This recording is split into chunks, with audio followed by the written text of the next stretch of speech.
How's it going, guys? Winter Kills here, and before we get into today's video, we do have to draw the winner of that custom 3D printed signed field center. I know it took me a couple extra days to get the winner out there, but I'm doing it now, and congratulations to our winner. So let's go ahead and see who it's going to be. US only, remember, so let's see who is the winner. Drawing winners, and we're going to just draw one. Let's see who will be winning this beautiful signed custom field center. And it is Mr. Donovan Tevet.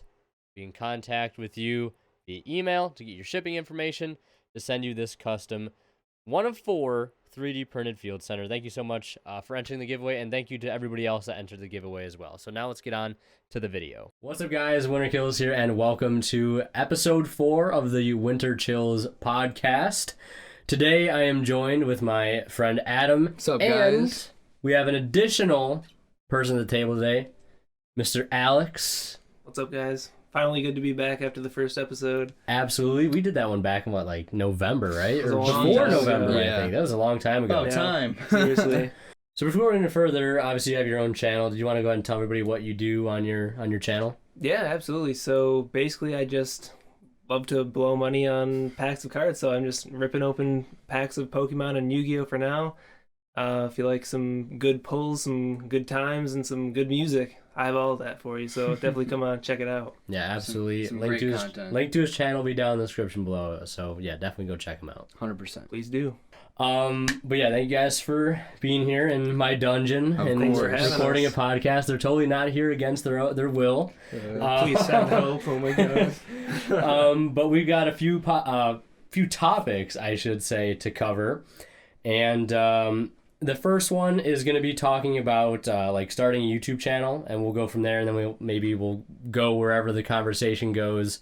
And then we're obviously going to talk about the new ban list that came out, right? Have to. Why is Engage back? Why? Right? But why? I don't even want to talk about that. I really honestly. don't either. And then we're going to be taking some questions from our Discord, so check out the Discord link in the description, because I'll always ping the Discord. You guys leave questions that we might answer on this podcast, so long as they're not really stupid. Because there's already been some really stupid ones. And if you want to listen to audio only, SoundCloud link will also be in the description, where I'll be uploading the audio for the podcast either the day of or the following day that the podcast goes live on YouTube. So, starting a YouTube channel. So, what was the main reason, and you wanted to start a channel? The main reason, well, I actually did start a channel like way back in the day, like when I was maybe in 10th grade, and it was just like some really awful deck profiles and like some really just like crappy box openings. But the reason I wanted to start now is because I have a major addiction to opening packs of cards. Cracking product. And I just figured, you know, if I'm just doing this for myself pretty much, or my friends, I was like, why not just like film it and, you know, have some fun while I'm doing it, see where it goes. Absolutely, yeah. I felt that way about a lot of things now, where like I'll be doing things, I'm like, man, this would make a great YouTube video. Right? Whether it's like I'm like trying to troubleshoot something on my computer, or I'm like, you know, with the bird channel, which I haven't actually announced yet on this main channel yet, but I'll make a community post about it later. But yeah, it's definitely one of those things you start to notice, like, I should just be recording this, you know? Yeah. And what do you think? Because I always get comments telling me people that have started YouTube channels, you know, around Yu-Gi-Oh! And a lot of people ask for advice and stuff. And when did you start your channel? I believe it was October of last year, so 2020. And so far in the 8 months or so that you've been doing it, what do you think has been like the biggest struggle in terms of like, maybe not like technically, you could maybe mention something technical, like learning how to use gear or software, but like just in general when it comes to like making the content itself? I guess maybe one of the things, it's like you don't really realize how expensive it actually is. Oh yeah. Like to get actually started, like when I first started my first couple of videos that are still on my channel, I don't like, you know, ever plan on removing anything. But I recorded those on my iPhone and used iMovie to edit them, and that was such a pain. Yeah. Like it just like such a tedious amount of work, and you're on this like such a tiny screen, not a lot to work with. And then, yeah, you were editing on your phone, right? Yep, iMovie. I could never do that. That sounds impossible. Yeah. Oh my god. It basically was, and it just like led me to like almost give up. Honestly, I was just like, I can't do this. It's like, but these guys here, like, two huge inspirations to me. Like, honestly, you guys have been really, really awesome with like all the support and everything. It doesn't matter if you have a channel or not. Like, like you're still like supportive and stuff. Like that was a big thing. Was just like, don't give up, don't quit. And eventually I just like saved up a bunch of money for like a Mac and Final Cut, and just I'm fortunate enough to be able to Filthy Final Cut users. Okay, so there's actually a story about why I use Final Cut. And that was because my girlfriend Courtney, she told me to, or like, she was in high school and she was taking like an editing class and like a media type deal, so she would like be on like the school news in the morning, and they would do all this like video editing and stuff, and she's like, oh yeah, so if you buy a Mac, I can show you how to use Final Cut. And I was like, okay, perfect. So we buy the Mac, buy Final Cut. It was like $1,800 there already. And she goes, we download it, get it installed, and it's not the same version. Oh god. And she's like, oh my god, I have no idea how to use this. So I basically had to teach that to myself, like all the editing, and I feel like I try to learn something new for each video. That's, I guess, kind of like a struggle in the beginning as well, is that it takes a lot of time to like start editing those videos. But like once you really get it down, you don't, just keep practicing.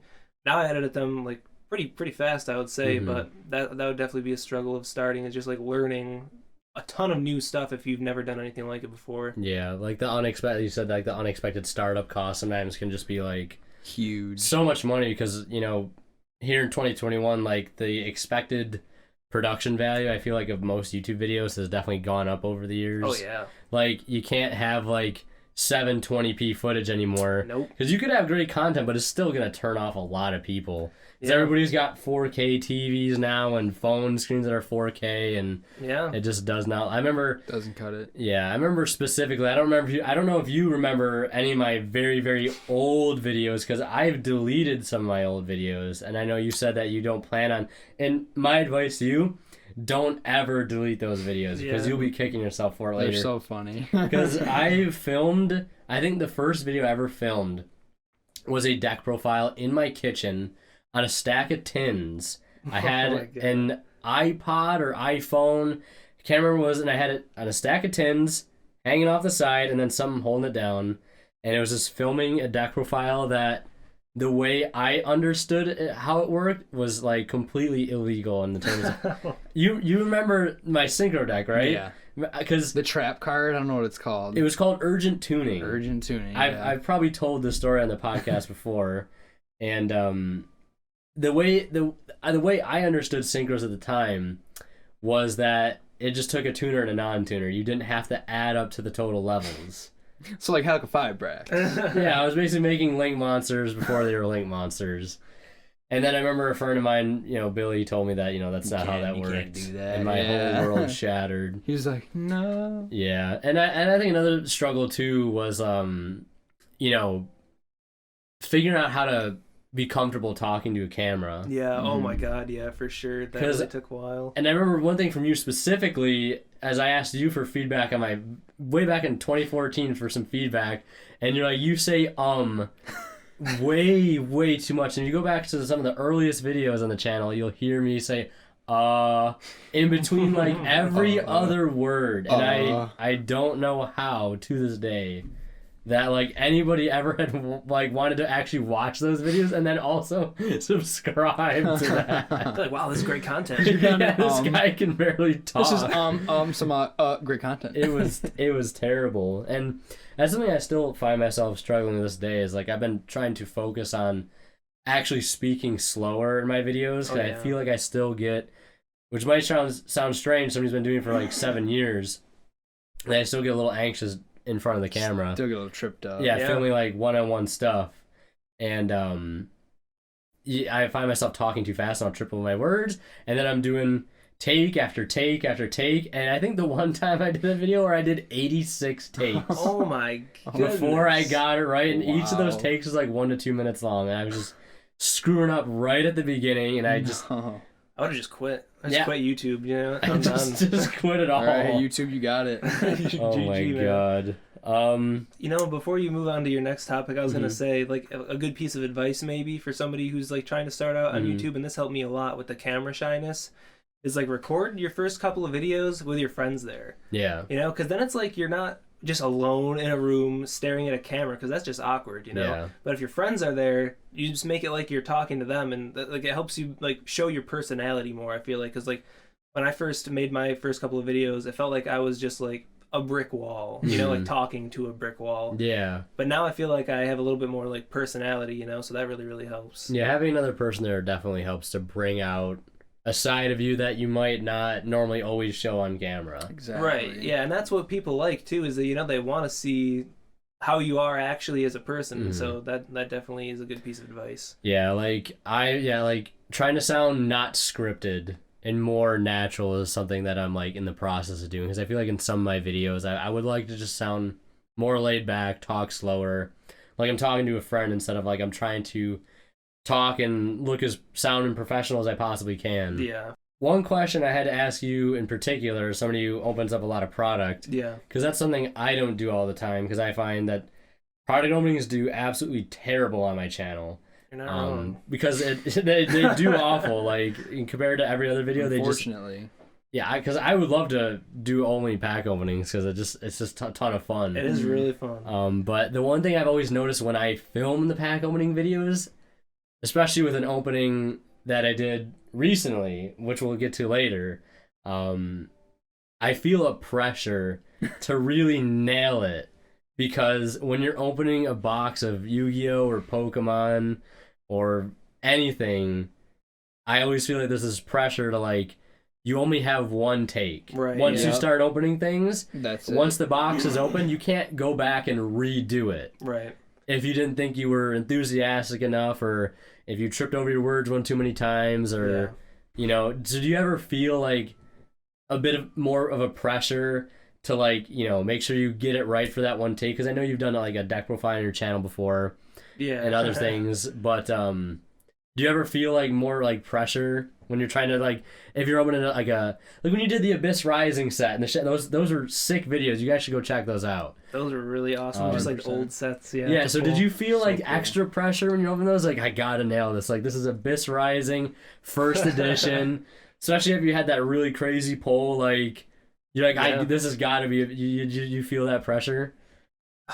Honestly, or is it like the same? I don't feel like, okay, so I don't feel like pressure that I'm gonna mess it up, because I don't know, I just know that it's like not really an option to mess up. But there have been times in the past where I've done like an opening and either I was like acting weird, or even if the pulls were just bad, I just scrapped the whole video. Yeah. But the pressure, I would say the pressure comes from wanting to pull well. So I would think too. Yeah. Like, if you don't pull well, you're just like, what am I gonna do with this video? Exactly. Like, is it Like, even gonna be like watchable? Like, yeah. I don't know. Like, there was one time I opened it was either a Shining Fates or a Champion's Path Elite Trainer box. Yeah, his And favorite. I got nothing, like absolutely no like pulls that were like no hits. So I just said, I just have to scrap this, you know? And then that's like, you wasted 30 minutes recording the video, you wasted however much money on the product, you know? So I think the only pressure that I really feel is from, you know, like hoping it's good enough to pull and that I like didn't waste my money on it, basically. Gotcha. Yeah, I've heard other creators talk about stuff like that. I know Mr. Beast is one of them. Yeah. Because he obviously puts a ton of money into his videos. Seriously. Like A lot of hundreds of money. thousands of dollars. And he said he's scrapped videos too that he didn't feel were good enough, which I don't understand how somebody of his caliber and the experience he has and the money and stuff that he can put into the productions, how he ends up scrapping some of that stuff. But it can happen to anyone. Yeah, I definitely get what you're saying there. Like I hope there's something good in this box so, you know, you can get a better title, you can get a better thumbnail. Exactly. I've definitely felt that too when I do box openings. But luckily, the Lightning Overdrive box, I recently I pulled a Diviner in my one box. Yeah. And I got a Dark Honest too, which I know isn't Not like the bad. most expensive, but it's still a card I would, was glad to be able to own. Yeah.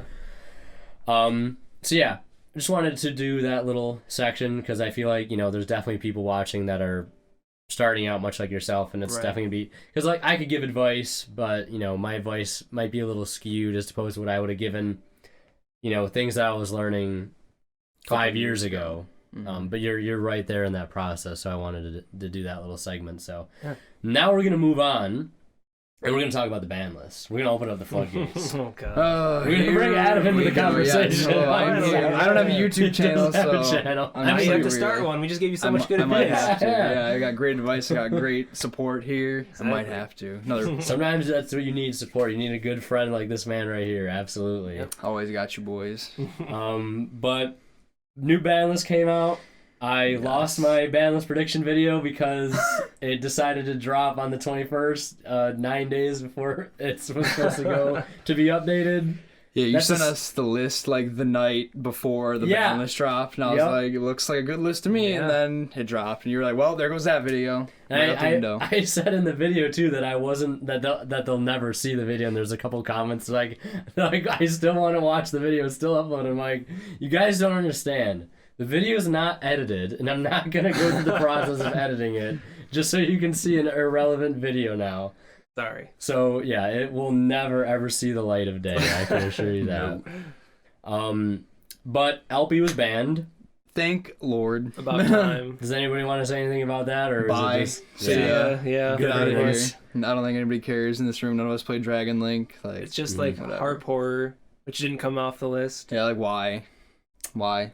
It's still banned. Yeah. No reason. I mean, Gear Suit on Deck sounds kind of good, but like, still, like, they could have brought it back. Yeah. Yeah. Yeah. I don't know. Tough. Like, it's tough. If they could have brought it back, but then that would bring us to our next card, obviously. Yeah. Which the big other elephant. Yeah. The Sky Striker Mobilize Engage. Mobilize the fun. Yeah. Now back into the format. I couldn't believe it. Yeah, I thought it was like an April Fool's joke at first. I thought it was too, because one of the group chats I'm in just started going crazy, and I was like, what's going on? Like, what happened? And they were just said, it's back to one, and I was like, what? And they said engage, and I was like, you're capping. Like, there's no chance. Yeah. And I looked at the list, and I was like, dude, why? No, like, why, dude? They just want to sell that unsealed DASA, whatever that's called. Yeah, or Battles of Legend. Anything really. I mean, Megatins reprinted 3 times, so like I said in my initial reaction video, it's like you take one step forward 6 and then you steps take back. a bunch of steps back. Like I felt like the game as a whole made so much progress with the last list banning True King of All Calamities. Yeah. And then I feel like they always do this, or maybe I've reacted to so many ban lists now on camera, like. I feel like there's a pattern I can start recognizing where it's like... Some ban lists are great, right? They make a good ban list, and then the next ban list seems really good, and you're like, why? There's just like 1 or 2 cards on there that just like makes you hate the entire list. Yeah. You know, I was like really unhappy when I saw that, and like, I just want Trickstar Light Stage to come back to 3, but they can have 1 engage, but I can't have Light Stage at 3, you know? Yeah, and like... I think some people's argument for it was when I hear like about Light Stage, like, oh, it's just a Link 2 generator. Yeah. Like, people say the same thing about Terror Top. I really want Terror Top back to 3. But like, so is Engage basically. Just now you technically have 2 copies of Hornet Drones in the main deck, and that's a 1-card Link 2. 1-card Link 2, yep. So is it just blatant favoritism, or is it just? It really sounds like that. Like Sky Striker was definitely one of the most like popular decks and most hated. All time. Yeah. Seriously, yeah, very infamous deck. It's like a new age spell book. Yeah, it really is just like the second coming of spell books, and it's just better than spell books. Way better than spell books. I love spell books though. Cool. It's really very like cool. One of my favorite archetypes of all time. Like I don't know if I've said it before. Like one of my dreams, like this is on a little tangent, but like one of my dreams is to own a max rarity spellbook deck. That'd be insane. Wow. See you later, money. Yeah, I did the math the other week, and for an unlimited deck near mint, $1,000. Wow. So everything first edition like double or triple that. Yep. Jeez. So we're talking like first had all these secrets and blue boys and power and fate. Fate, yeah. It adds up.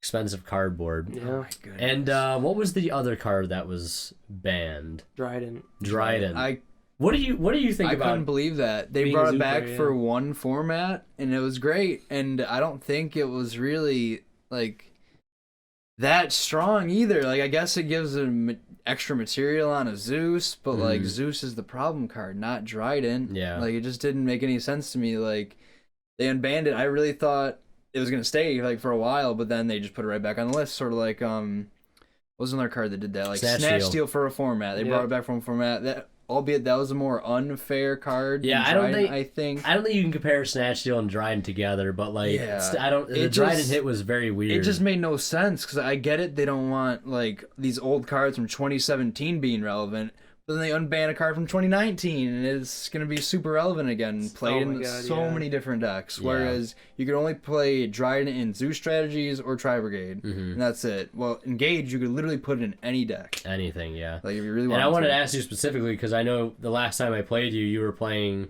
Tri Brigade Zoo, but now you're on the Drytron strategy, which went unhit. Yep. And I'm sure you're happy about that. Yes. And before I go any further, do you think personally that they probably maybe should have low key hit something for Drytron going forward? Or do you think it's genuinely good where it's at right now? I'd say it's good where it's at. I just think it's such a weird deck because like it feels so good sometimes, but at times also just feels so bad. But I feel like that's how kind of a lot of combo decks are. Cause like every combo deck has their bricks. Like even Dragon Link had brick hands, and Drytron does too. But Drytron just auto loses to Droll sometimes. There's nothing you could do about it. You just open unplayable versus a Droll, and that's it. That's pretty much game. Or like, and it just has a lot more play around too, I think, than other combo decks. Cause like it's a lot easier to like stop. Cause like there's Cycle Reader. There's cards like what's one of the drains that hits the hand? Mind Drain. Mind Drain. Yeah, or like Soul Drain. Like you use either one of those. They're easily hand trapped by Bell or Meister in the Grave, and like they're just a lot easier to stop, I think, than like a lot of other combo decks. But it's still really good, like regardless. But I think it's fine with no hits. I guess something else could have gotten hit. I don't know what though. Maybe Herald, but even then, it's like there's other ways to play the deck though. Yeah. So I don't know, but glad it's untouched. Really weird the Dryden got hit, but yeah. What do you think about Dryden going? Do you have anything to say about that? I mean, I couldn't really believe that. That was like another one of the cards. I was like, why? Just why? Because like one, fair interruption on your opponent's turn, like a pop. It doesn't negate and destroy and banish and then rip 10 cards out of your opponent's hand. Like it's just a pop. You can play around that. I mean, like I know no one really ends on the Dryden. It's like more of like a combo piece, but I think I was talking to Dan, who's on this podcast before. He was saying to get rid of Borbo because it attacks directly and it makes it so easy to make a Zeus. That's actually a really good point. I don't think I've heard anybody bring that up. I didn't either. Yeah, I don't know if that was his own idea. I mean, kudos if it was. Daniel. Seriously, my Daniel. goodness, smart man. Goodness, large Zanny. Largest Zanny. But yeah, that was an interesting thing to think about because like I know. No one really, like I said, no one uses Dryden for like the pop anymore. It's not good like that. You're using it to like pop the Ram for like extra materials and stuff. So I mean, I guess in that sense it's okay, but like I don't know. I don't think that deck was like god tier enough. It was, and like you said, Zeus is the issue, not the Dryden. I mean, another thing that I find also is ridiculous, and this has always been an issue ever since Zodiac came out, is the fact that you can just go summon a Zoo. Stack. Overlay, Stack. overlay, Stack. and then a Zeus. Kind of absurd, yeah. That has always been absurd to me. I heard at one point they should have instead of like Dryden, they could have maybe just straight up banned Rat because that was like the combo. Because like Rat's like a one card like Megaclops and just like a whole bunch of different stuff. They could have just hit Rat and maybe the deck still would have even been like less playable because then they would minimum need like Thoroughblade and another Zoo to like combo. Because like Dryden is just a pop at the end of the day, but like Rat and like two Zoos like give it like a combo sort of potential, sort of like to fuel the grave and stuff like that. Whereas just Dryden is just a pop, like it's a control card. Whereas it's not like a combo card. You know what I mean? It's crazy how powerful Rat That's a powerful It is the rat. most powerful rat. That's a powerful As rat. soon as I said that, I'm like, they're gonna the moment It's the most powerful Charles rat. Entertainment Cheese, powerful rat. He's a powerful rat. I was gonna say, Oh, God. as I can't believe how powerful Rat Pierre still is, even though it's at 1. Yeah. One Card card is clock. absurd. It's crazy. Powerful rat. It What can I say? speaks for itself. And then we go on What to other cards are on? Limited, and we had Mirage Stalio.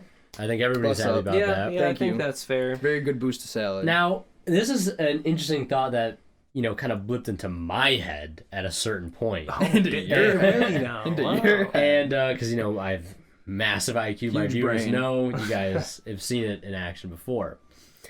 But the thought was, like, if Mirage Stalio comes back, because most of us remember how good Salmon Great was right when it came out. Pretty Yeah. good. It's tier 1, really solid deck. Bug. Yeah. Yeah, without a doubt, great deck. Same thing with Engage, obviously. That Sky Striker was Incredible. Absurd. On Incredible. release, yeah. so.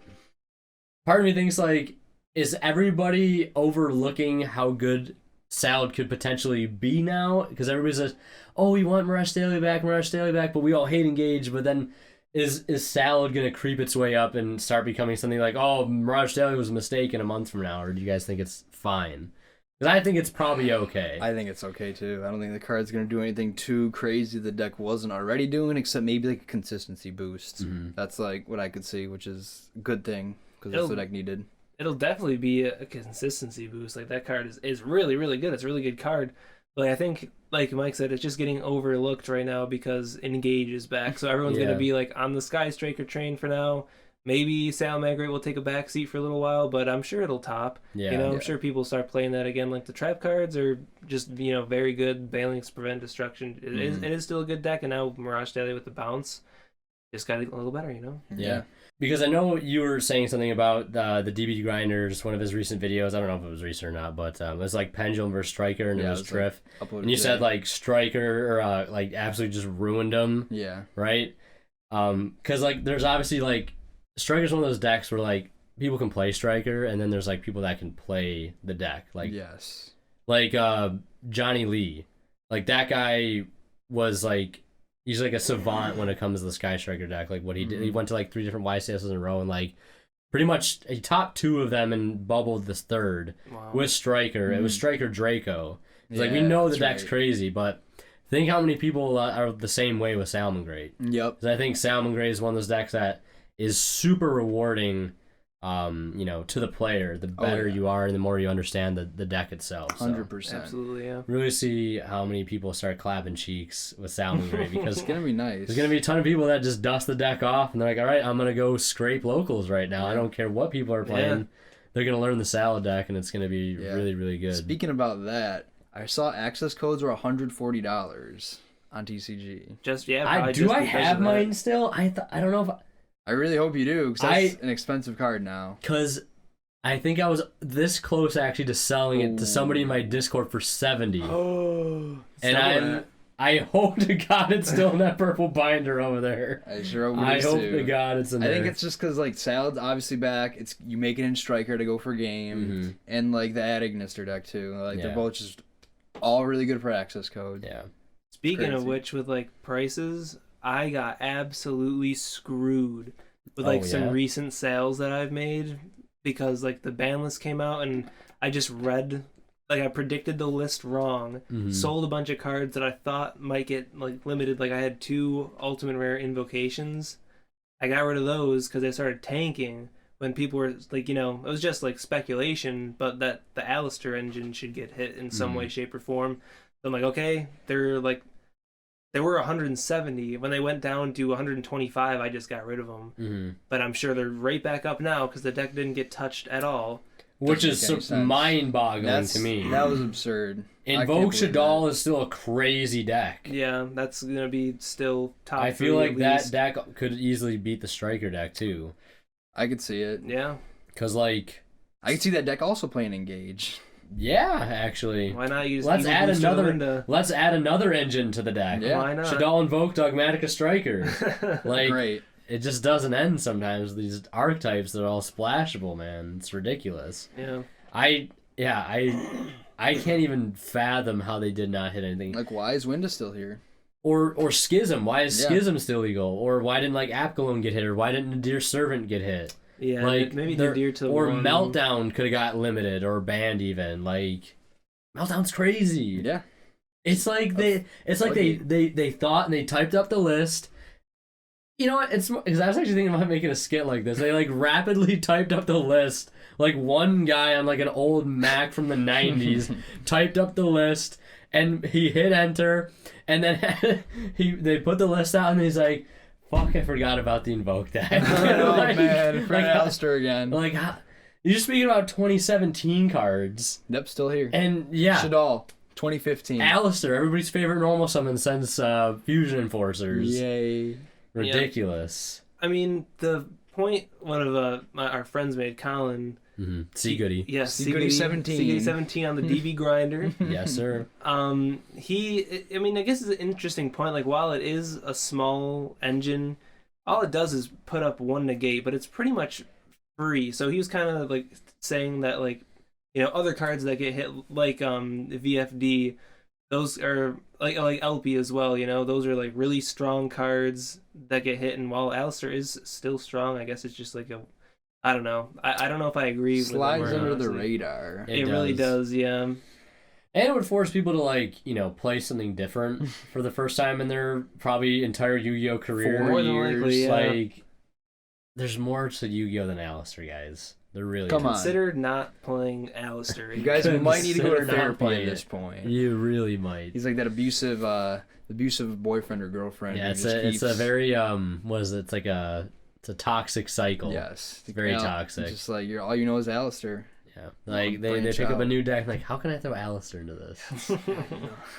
But what else do we have on the list? We talked about Mirage Stalio was limited. We obviously talked about Engage, which is ridiculous. Misk. Miscellaneous Oh, Source. yeah, Miscellaneous Source I don't think- one. Anybody's upset about that except Dino players. I have been saying it for the past 2 or 3 ban lists that I wanted Miscellaneous Source to get banned.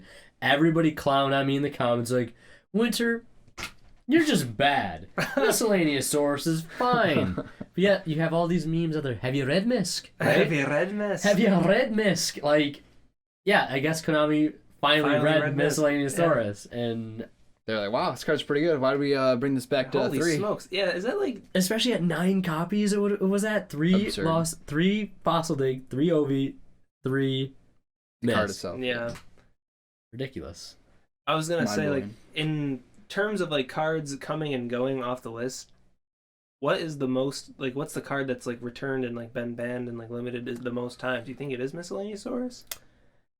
Definitely, it's definitely not. It's something old, I feel like. Yeah. I don't know what it would be, though. It's like an older card, I would have to assume. I couldn't think of it off the top of my head, though. I have no idea, because I know it's been on, what, 3 ban lists now? When I went to I- 1, then it got banned, now it's back, so that's... Miss was never It was banned. never banned. It was always just Oh, a wasn't one. it? Yeah, I just went to 1, and it was at 1 for many years. Until Archosaurus came out. Yeah, I'm and then pretty sure. then it was at 3, and now it's back at 1. Yeah. Oh, okay, alright. I think Tour Guide has probably been like that. I think Tour Guide's been at like 1, 2, 3, back to 1, back to Yeah. 3. If so. anybody knows in the comments, feel free to let us Yeah. know. Yeah, that's a good question. What's the card that has been on and off the ban list the most time? Bouncing I back feel like and maybe it could have forth. been like Monster Reborn, Maybe, like Heavy Storm, maybe. torrential, yeah, some my stuff like that. knowledge of meta play doesn't go back that far. It just goes back to, like, when I started. Yeah, and- there's a website I think that you can. I don't know what it's called. And again, maybe somebody in the comments knows. It like shows you every ban list that there ever was. Oh wow.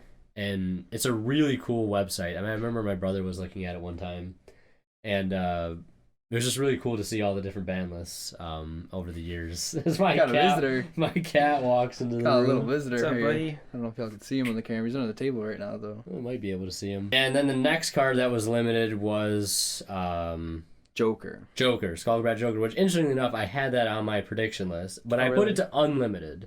Yeah. Because I don't think that card needs to go from the 1 to 2 to 3 phase. I feel like it could have just gone straight to 3. Yeah, Pendulum isn't doing anything. No, it's not. No, like Definitely not without Astrograph. what's Electromite. That? Electromite. Yeah, Electromite. No need. Yeah, it's it's in a state of disrepair, which is one thing I've always thought too is like there hasn't been like any good pendulum archetypes that have been printed in a long time. Nope. Like you had Perform Pals, Perform Ages, you had the True Draco Slayers, right? Like the Ignister Prominence, yeah. All those guys, like there hasn't been a good pendulum archetype like since then. Since the I Pendulum guess you Magician. could say DDD's like the Magicians, but like even from like when Oath Dragon Magician and Wisdom Eye, right? Since that structure deck came out, like and then later in the Pendulum Evolution set with all the Dragon Magicians. Yeah, I guess like I think probably Astrograph came out. Yeah, then. Astrograph came then, same with Chronograph. But I feel like it's been like there hasn't been a good pendulum deck like. Unless you want to count like the Endymion deck with the spell counter pendulums, that was pretty good. I could say that was like 2019, right? Yeah, that was like with Electromite. Yeah, so that was like the most recent one. So it's been a couple years. Yeah, but it's mostly just because Electromite was a card. Yeah, like it's why that deck was good. Pendulum is a very slippery slope. It is because we played in the did you play in the Pepe format in 2016? I did, yeah. Yeah, that format was a nightmare. That deck was, I mean, yeah, he played the decks, of course. I was the guy playing Mermail, still getting stomped every time I showed up to locals, every time I played against you or Billy. Luster Plush? Yeah. Luster. Oh my god.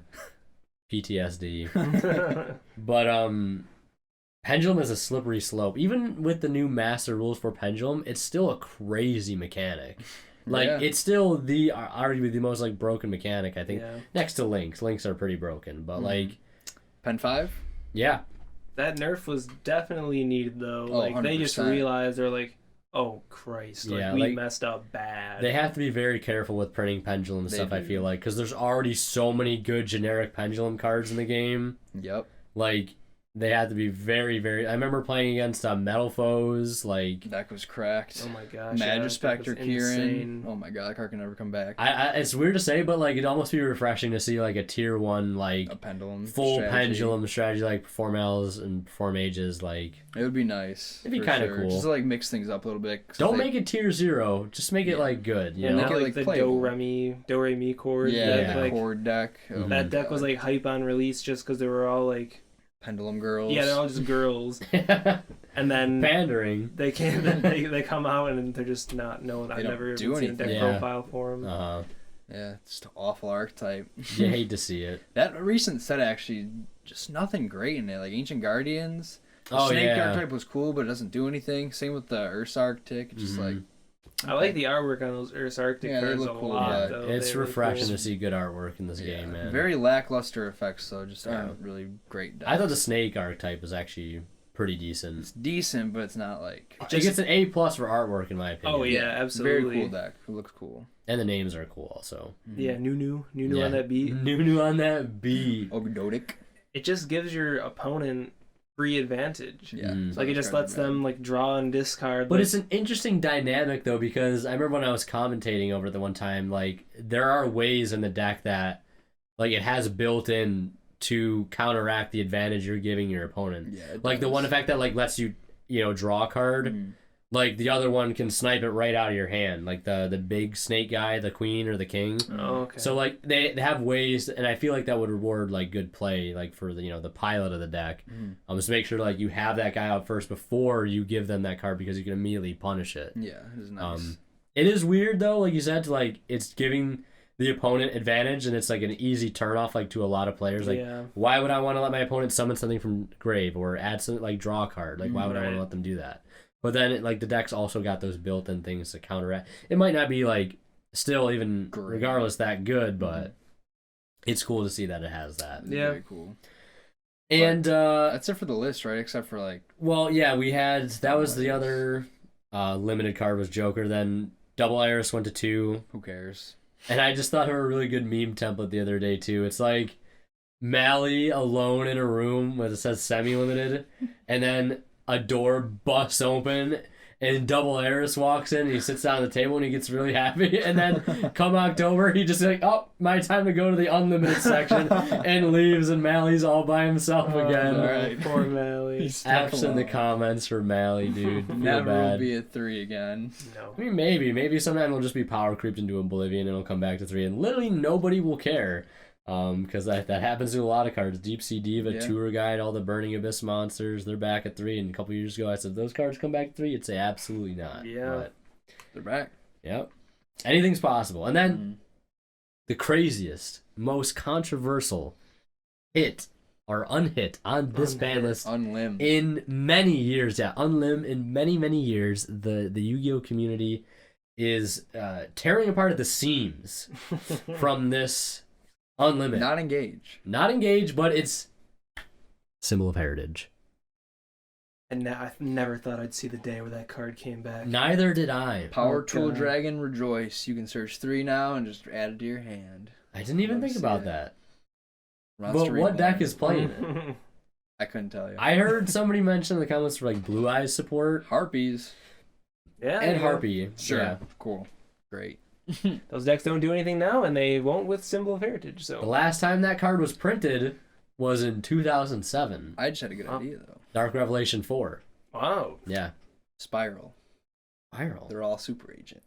Oh. Just kidding. That deck's not doing anything without a master plan. No. Hopefully that Big booty that master card doesn't plan. come back anytime soon. That was so Sure sad 'cause would. when that deck like first got Double Magician's Helix. Souls. Oh my god. Yeah, It was seriously. like a second coming when that card came out. Yeah, the 2017 Spiral format, the famous OCG breakdown, right? Almost all Yeah, Spiral. except, like, one 99.8% Spiral, and then deck, one other. God bless whoever was playing that other deck. They're just playing like anti-spiral. Yeah. Pretty much.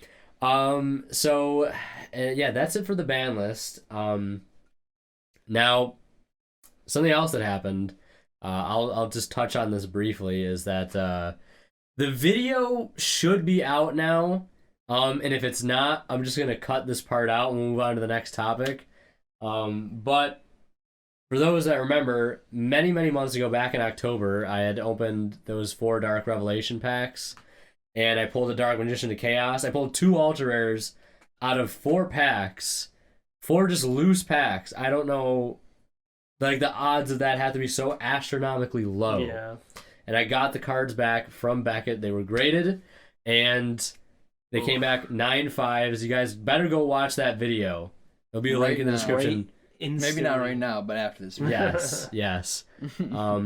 But from somebody who's never graded cards before, it almost leaves a slightly bad taste in my mouth, just because I feel like I happened to get into it at the worst possible time.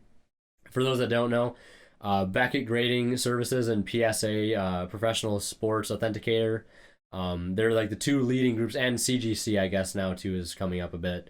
But they're the leading like third-party companies that'll grade cards and certify their condition and things like that.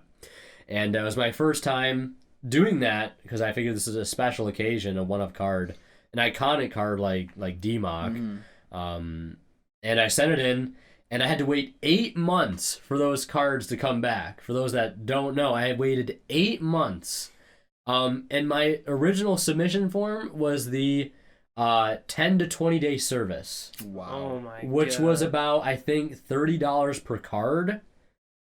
And I didn't get them back until 8 months. That's because that's how insane. backed up these places are. Some people don't get their cards back for years. Oh my god. Literally years. Like, it's crazy. That Just is say absurd. goodbye to your card, pretty much. Man. Yeah, like, there's been some horror stories of people getting their cards back and they're damaged. The I was slabs just are saying, damaged. yeah, Like, the slab completely cracked in half, Yeah. along with the card in it. Like, I don't know what they do to like seal that in there, but the card was literally in half. yeah. I've never seen anything like that disgusting. before. It's definitely a learning experience. Like I said, I got into it the wrong time because the hype and everything that's going around and around trading cards, sports, Yu-Gi-Oh, Pokemon especially. Pokemon has just literally Blowed up. exploded. I think Yep. Yu-Gi-Oh is a little bit too now, Yeah. which is cool to see because I feel like when you compare the 2 TCGs, Pokemon and Yu-Gi-Oh, Pokemon is just like this colossal Monster, giant.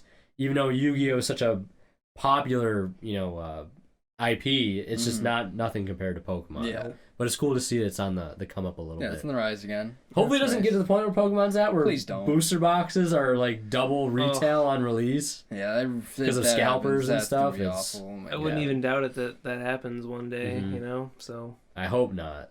I just really, because buying products It's gonna enough be as so it is tough. like. I'll have to stop doing YouTube. Yeah, It's gonna because break like the I bank. feel like Pokemon does product way better than Yu-Gi-Oh. Oh, they do for Oh, sure. for sure. We were talking about it before we started, where like they made the change. I don't know what year they made the change where you get a super rare in every pack. It was the set before Bosch, or was it Bosch? It might have been Bosch. Yeah, it was either Bosch or the set before Bosch. Yeah, That's Breakers what of it Shadows, yes. for those that don't know. The set Neptibus came out in, Cyber Dragon Infinity, Pensork. Solemn Strike, colossal set. But ever since they did that, super rares are now rares. And they got rid of rares. Nobody liked rares. Nobody cared about rares Yeah. unless it was a crazy card. Yeah. They still had rares, I think, in those sets, but they did away with those in Eternity Code.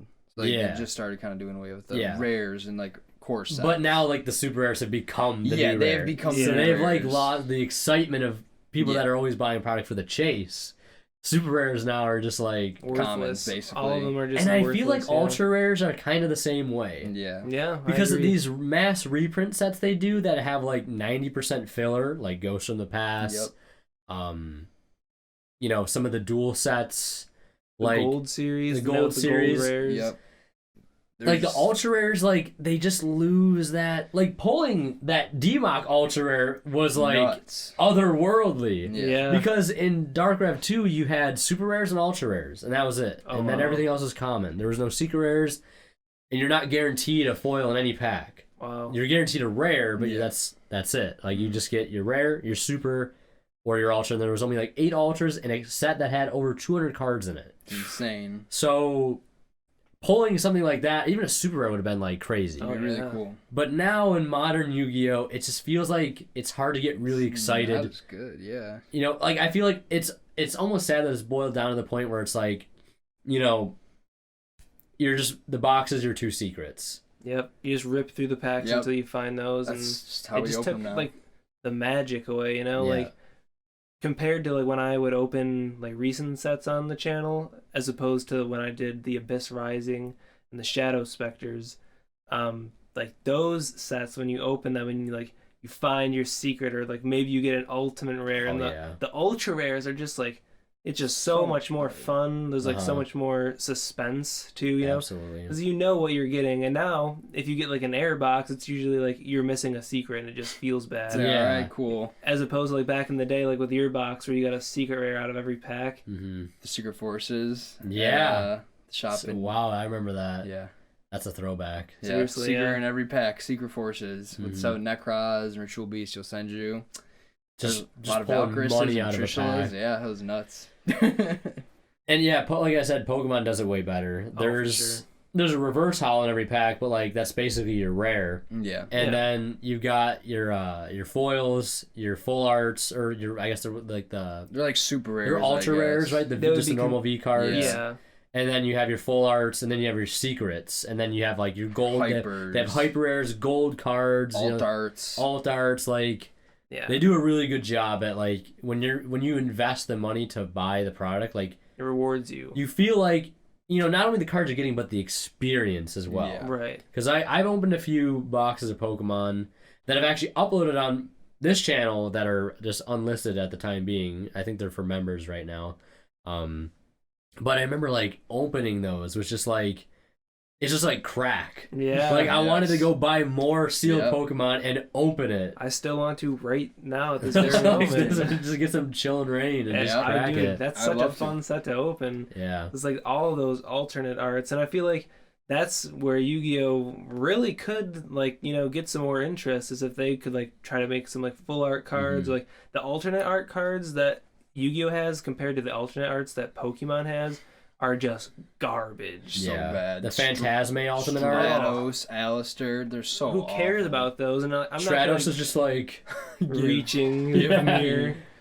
They don't even try, it feels like. No. One good one I will say was Appaloosa. I know I don't think you're a fan of it, but It's I definitely like it a the lot. best of the alt arts that they've done recently. Yeah. I will give them props for even doing it. Yeah. Because I know in the past, the only time they dared doing alt art was for Dark Magician or Blue Yeah, Eyes White Dragon. Red Eyes, Red yeah. Eyes, yeah. Which, I mean, if you're a collector of those things, then, like, That's good for cool. you guys. But, like, and They're more another thing Pokemon competitive. does, too, with the price of actually playing the game. Oh my god. Because I think we My can agree Lord.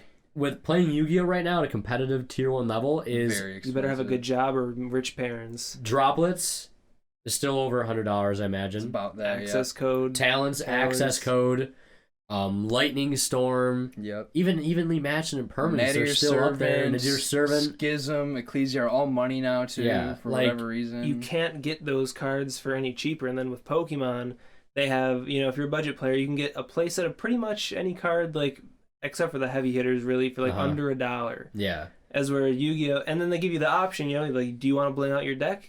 Buy these full arts. If not, Exactly. here you go, have some Regular. commons. Exactly, Like, because like you said, the alt arts, like for example, the Galarian legendary birds, Right. Arcanine, Zapdos, Moltres, like, all of alt arts. you could go out of your way to spend the money on those, but they made them already in a lower rarity. right. And the same thing goes for a lot of the staples in the game too. They're already yeah. low. They come in beautiful full arts or gold cards, but like they print cards that are like gonna see meta play in like 2 versions. Yep. Yeah. So it's like, imagine there being like 2 copies of Nadir Servant and Rise of the Duelist.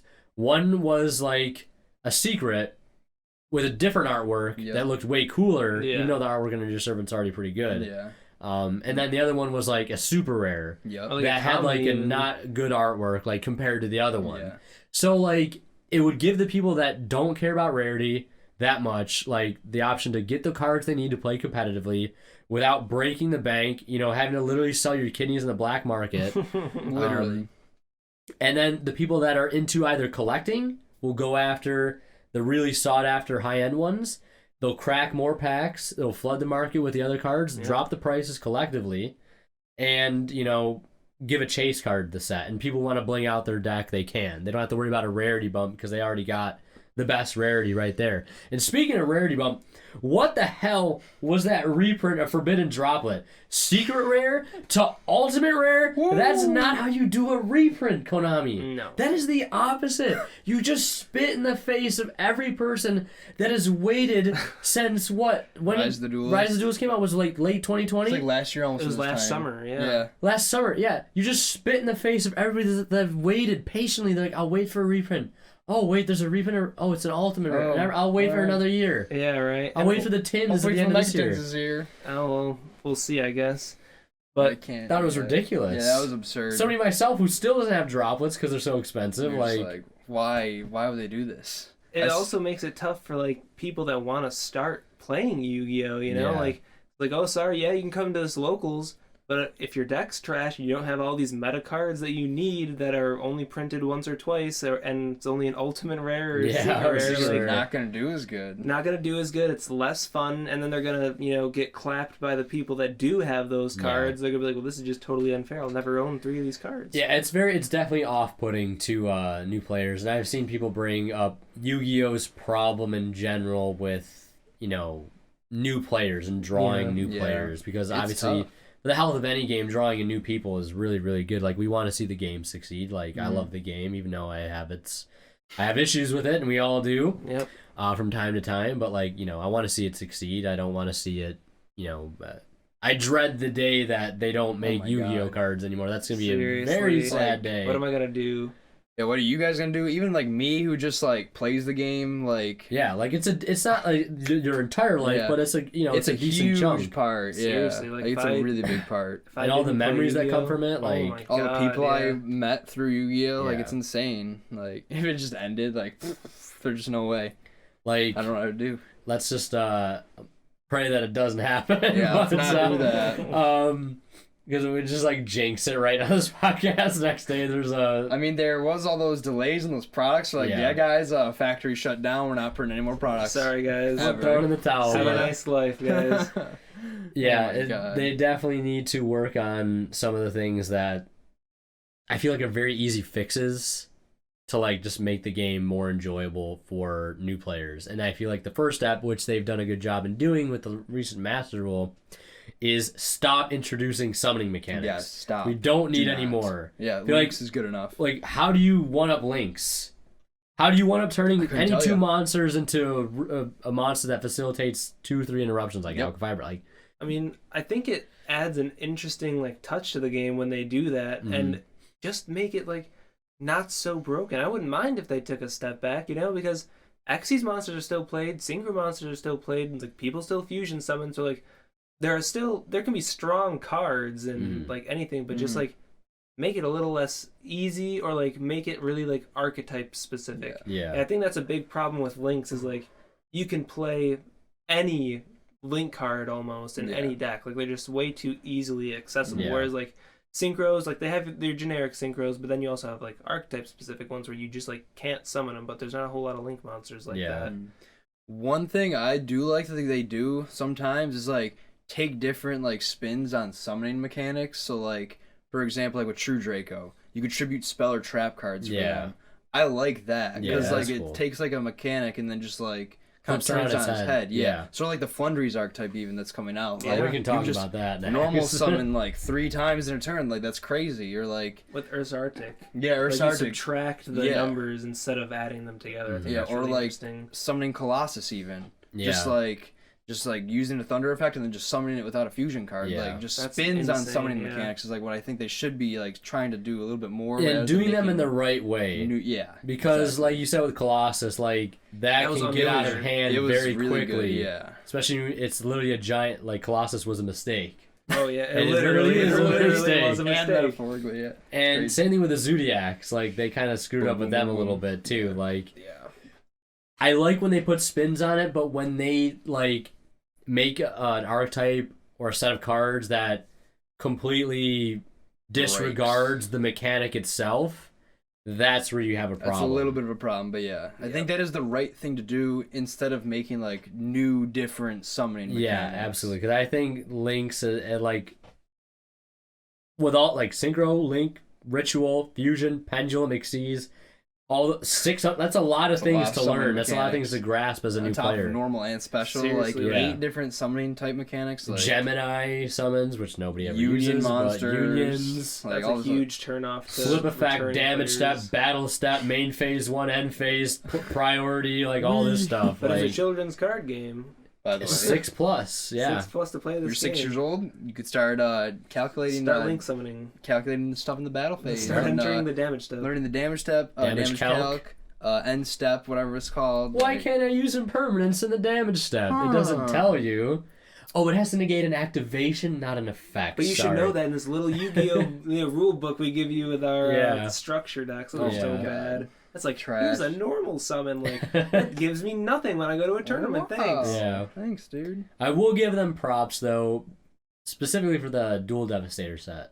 That was good, set. but you have to buy 3. Yeah. They So then it wasn't good. they kind of juice you for that. That is Yeah. true. They give you one of each staple Yeah. card, unless you buy 3. Like the structure Like the decks, structure they've done deck. that, you know. Yeah. But like, I find the structure decks aren't so bad. I feel like structure decks is one of Yu-Gi-Oh's strongest products. Yeah, absolutely. $30 for $30 you have a meta deck Insane. basically. Yeah. Same with the Monarchs when it came out. ABC. Dino. Dino, yeah. Yeah. The And then- Counterfairs kind of flopped. Mm-hmm. No one really played that Unfortunately, deck, yeah. but hopefully when the agents You're come hyped back for out. agents, I know. Oh, my Agent player goodness. right over here. Yeah, that was my first ever deck, and I just maybe that's another topic we could talk about. TCG player being, or not TCG player being bad, but like some of the sellers.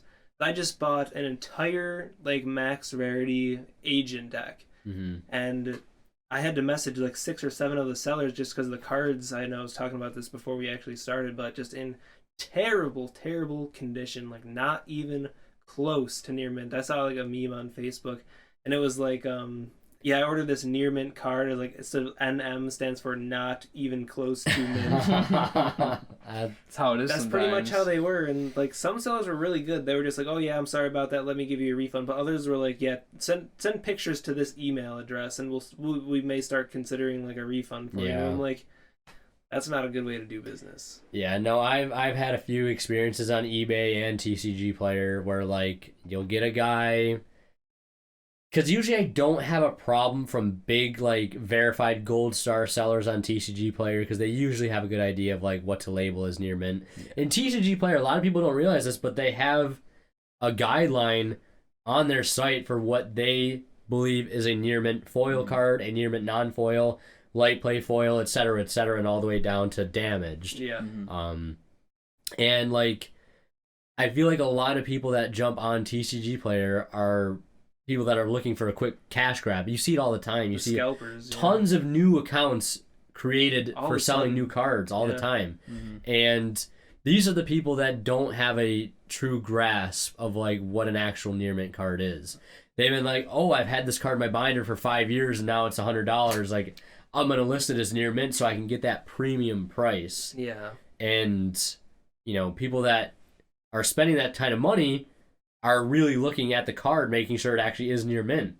Because you're making a huge investment. Now, one thing when you're buying like a $1 super rare, right? If it's got a little scratch in the foil, Whatever. right? You know, it may have like a slight warp to it. You don't really care. But when you're spending $300 on like something like a place at a droplets and they're listed as near mint, they better be coming in clean. Yeah, absolutely. Or else like you shouldn't be selling cards on TCG Player. Yeah. And there's some people on there too that like do not know how to package a card. Oh my god. Like one time I ordered I already had 2 Magician Souls, and I ordered my 3rd one. And this Magician Soul came in it was in a bubble mailer, so you know, props to them for that. But it was in a top loader that was thick enough to fit 10 cards. Oh my No goodness. sleeve, and then in transit it just slid out of that top loader. Obviously there was no tape over the top of it. My god. Honestly, if there was one piece of scotch tape, that would have saved it. But it just came like somebody put it in their hand and just crumpled it up. Wow. It was so bad, and I complained about it, and the guy wasn't even going to give me my money back. I had to bring TCG into it. Wow. That's insane. Yeah, That is awful. but that's just, he's like, there's no way I packaged it that bad. But like, there's a lot of people like that who still won't package it right. Like, I got a couple cards in the mail just today where there's either no tape over the top loader, or there's like so much tape that you have to worry about like slicing your card if you're like trying to Yeah. open it with a knife. Yeah. Like, people really need to learn, or there should be like some sort of like guidelines for Yeah. like how to package cards properly as well. Easily. I think we'll wrap that section up and move on to podcast questions now. Yes, the best part. Yes. Oh, wait, can I pull that up here? Yeah, Oh, you know what? I got you here. Look along here, yeah. Yes. I'll pull it up on my Discord here. And let's see what we got. Oh, Got a whole bunch, yeah. Wow. Like, take a look at that. All right. So, First question from Ronan Toden asks, what's your favorite water cards? I feel like I've gotten asked this question before, but I'll just answer it again. And tell me about a time you almost gave up. 2 good questions. Two good questions. Favorite water cards? I'd have to say either Teus or Megalo. 100%. Or Norden. Or Bahamut Shark is such a huge favorite of mine. Love Bahamut Shark. Love Abyss Dweller. So those are some. At a time I almost gave up. I don't know when I gave up YouTube, gave up Yu-Gi-Oh! I did actually give up Yu-Gi-Oh! Late 2017. I took like a 3-month break. I don't really think there's been times where like, why do I play this game? Because if there was that time, I'd actually just take the time to take a break, because it's not like you can't take a break. Sometimes people feel like they can't. You should just take a break if you're feeling burnt out. Yeah.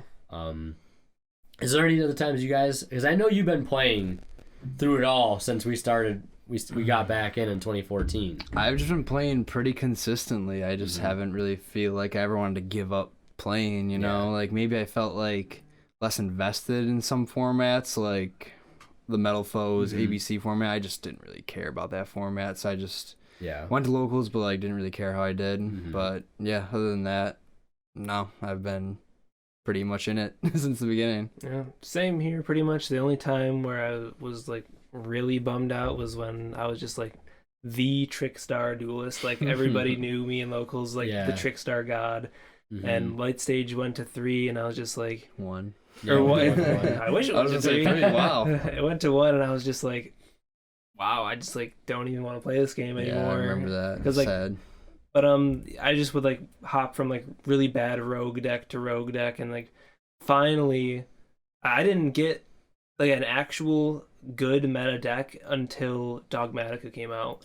So from like Trickstar to Dogmatica, I had nothing. Yeah. I was just playing really bad, like crappy rogue decks. But yeah, that was the time I almost gave up for sure. I definitely feel it. I feel that because there was a time too for me, and we'll move on to the next question real quick because we've already been going for a little while. But I think it was like around Master Rule 4, playing DDD and Mermail a lot. Those decks obviously got crushed by Master Rule 4. And then I feel like I didn't really find my stride again until like Block BA in 2019. Yeah. So from like 2017 to 2019, it was just like going from this deck to this deck to this deck, etc., etc. Next question comes from Phantoms, who asks, how come none of the first place profiles are your deck? And he's referring to the first place locals deck profiles I've been posting. That one hurts a little bit, Phantoms. That one hurts a little bit. Because he never gets first place. Yeah, it's because I suck, right? Okay, if I played meta decks, I'd get first all the time. I'm just sparing everybody at my locals, right?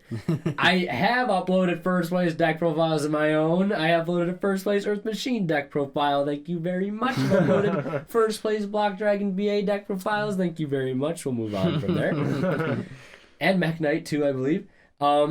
And Ronan Tonin, have you ever got high during a big event? I have not. No. Can't say I have. I would just not be able to play. Yeah, no shot.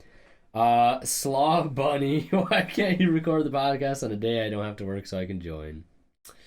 We didn't want you here. Yeah, sorry, What man. can I say? Sorry, Slaw Bunny. Sorry. Slaw Bunny. Next up we have Clive. What was the first deck I played?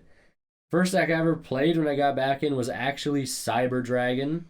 Really wanted to play Spellbook, really wanted to play Photon Galaxy, so I eventually did get to build the deck and play that after. But the first deck I recall ever playing when I got back in was a Cyber Dragon deck. Competitive deck right now, like some rogue. Yeah, the tuning deck. Here's my Dragon Synchro deck that I threw a bunch of random bulk together for. It was definitely Cyber Dragon first. So my Xyz deck, I just had like a random Xyz deck that it had like some Gaga cards in it. Basically the point of the deck was to make like Utopia. Gaga bolt. Gaga bolt. But the first actual deck I played was the Agents. I was just talking about my I bought them off See Goody for $40. Wow. Entire deck. Very nice. And yeah, had some really good times with that deck. That was very, very, very fun. I can't wait to play it again. Hell yeah. Mine was Hat. Was it really? Gat. Yep. Gat. Yeah. Gores, because he played Gores. I was so bad back then. I was like, I really like how this card looks. I want to play it. Oh, they'll think I'm bricked. I just don't want to set any hat monsters or artifacts or hands. I'll just pass with Gores in my hand and hope they don't OTK me. They just win I was for a free. big brain, but no, Hat. Like I realized Gores was bad and I took it out, but then just played a typical Hat deck at the time. I remember that. I remember playing against it on Dueling Book. Oh yeah. Or Dueling Network. Yes. I tested against the artifact deck and I hated it. Yeah, you hated I it. thought the concept was really cool, and I remember hearing people like going crazy over artifacts. Like, yeah, I loved monsters you can set in the spell trap zone. That was crazy. I was hyped about it. I thought it was so sick when it first came out. I love artifacts. Summoning mechanic. But I remember the absolute legend of Yu-Gi-Oh! In our area, Mr. Eric Masterson's. I remember hearing him talk about it when I was at the shop. Our Highland, and we were gonna get Primal Origin because that was the set that the artifacts came out in. And we hear him talking about it. He's like, this is like something crazy. Like he's a longtime player. I'm like, he thinks it's crazy. It must be crazy. It must be really, really crazy. And did you pull the ultimate artifact Durendal out of those packs? I'm pretty sure you did. I pulled a Secret Majesty's Fiend. Who pulled the ulti Durendal? I don't remember. I probably wasn't there for it. But I remember the first tournament I went to there, I won it, and I pulled the Majesty's Fiend out of the pack. I was like, no way. I was so stoked. Hell yeah. And it was just me, you, your brother, and Joe. That was the tournament. I was like, I could not believe I topped it. First locals I went to when I got back in was a 2-man locals. What? Wow. Yeah, it's crazy. First and second place prizing. You love to see it. Yep. Of course. I lost because I suck. Let's make it a running joke. No, let's not. He's like, please don't do that. Next question from good old Monado Boy. Monado Boy. Your boy Monado. Says, have you guys ever traveled to go to a Yu-Gi-Oh event? And if yes, where to? Mandatory question asking for thoughts on banlist. Does it go far enough? Well, I don't know if we talked about if it was enough, but real quick, do you think it was enough? I think it was too much. Too much? I think Dryden didn't need to go. I think yeah. Engage shouldn't have come back. I think Guard Dragon LP was enough. Yeah. Like, that was fine. We forgot Striker Dragon to Oh one. yeah, Striker Dragon. Oh my won. God, We totally forgot Striker We Dragon. really to one. forgot Striker Dragon. Yeah, they just dookied on Dragon. Yeah. Like, so yeah, I mean, I think it was enough in like for some decks, but I think it was too much for others. I guess. I would agree. If that makes sense. Yeah, I would agree as well. They're just. I mean, they and missed not it. enough for some They other missed decks. it all. Yeah, Yeah, exactly. Like, that's really it though. But yeah, We have traveled to events. quite a bit. Oh my God, Mhm. yeah. Yes, all I've of us. flown. I've Yes. got on a plane. Same here. Where? Mine was for Nats 2019. Nashville, Texas, right? Texas and He was in Texas. Houston, I didn't go to Okay. that one, but yes, I flew to Nashville for Nats there. nationals. Yeah, that was 2015. 2015? Yep, from the Cross format. Feels so far ago. Seriously, like I I feel like remember just like a couple years ago you went there, not 6 years. 6 years Oh ago, my I was in God. Nashville playing that Cross. Oh my god, I don't even want Jeez, to think where's about it, the man. I time feel go? ancient. Where does the time go? I've traveled to an event. The farthest I've traveled was to Niagara Falls for YCS Niagara. That's cap. Into Pittsburgh. I went to Pittsburgh. That's right. I did go to Pittsburgh 2017. Did not do well. I've been all over. I've been to so many places. I've been to Pennsylvania, Ohio, me Michigan, too. Texas. Mhm. Yep, same. Yeah, I've only been to Pittsburgh and Niagara Falls, and obviously Rochester a few Yeah. times. But that's Yeah, the extent. we've been, I think, a lot of places. we in the go to a lot of Matrix, events. yeah. Yeah. I don't know what it is. Smokes. Like, I would like to travel more, but there's something inside me that says like I don't want to travel. You do. You do, it's wanna fun, travel. I And promise. when events come back, you I better have be to in go. my You are going. Silverado. You I better have be to in go. Silverado. I don't care if yes. you're in the bed of the truck. You're coming with us. Yes. All right. See what else we got here. So thank you for the questions, guys. So far, then we have Yui. How does Y is yes? Yes. How I many large agree. domino? Absolutely. Okay. Yes. Next, Kingpin asks literally a truckload of questions. Oh my God. We're probably not going to get through all of these, my friend, but we'll try to answer some of them. Pick some You could good use these ones, from yeah. next time too. Or we could just lightning go through them. Let's just try to Lightning answer as round. fast, Lightning as round, possible. yeah. One word answers. I'll go, then you go. Okay. There doesn't have to be one word, but like one sentence. Yeah. Yeah. Best decks of the format. Invoke Shadal. Probably some striker variant of something, maybe not. Tri Brigade. Lightning round. Come on. Come on. That's it. Go next. The best decks of the format, top 3 in this order. Drytron. Drytron number 1, Shadal Invoke number 2, 3 Prank Kid. I have the same Alright. list. Yep.